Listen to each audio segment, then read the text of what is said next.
गाईचे मातृत्व आणि डेअरी व्यवसाय.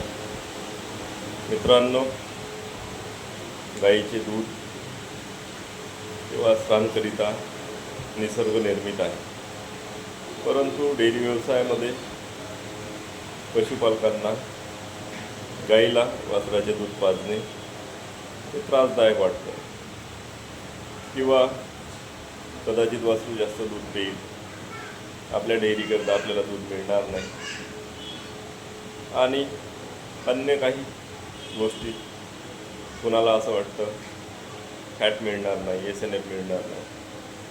परंतु सर्वप्रथम निसर्गाने गाईचे दूध हे वासरांकरिता तयार केलेले आहे.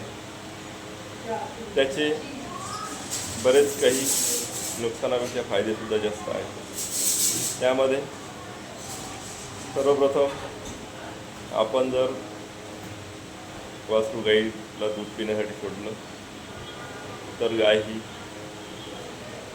पाना चांगला सोडते, त्यामुळे गाईच्या कासेमध्ये दूध हे शिल्लक राहत नाही.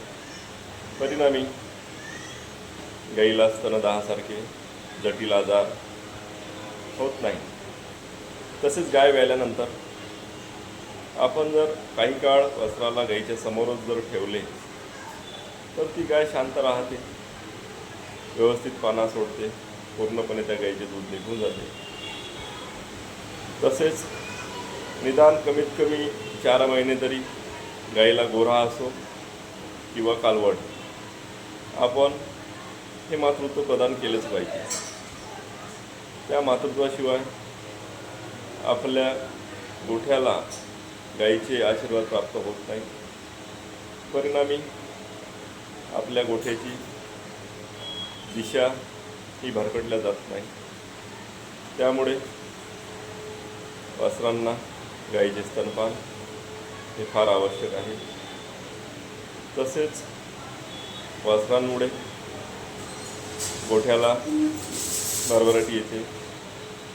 आपण कितीही केलं, जुनी म्हण आहे, पळसाला पानं हे तीनच असतात. आम्ही पण अनुभवातून बऱ्याच काही गोष्टी शिकत गेलो.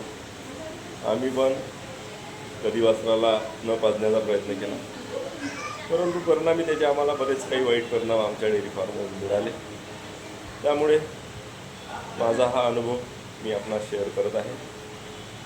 तरी सर्वांना हा विषय पटते नाही पटत, कुठे शास्त्र याला आधार देते नाही देत, तो विषय वेगळा. धन्यवाद.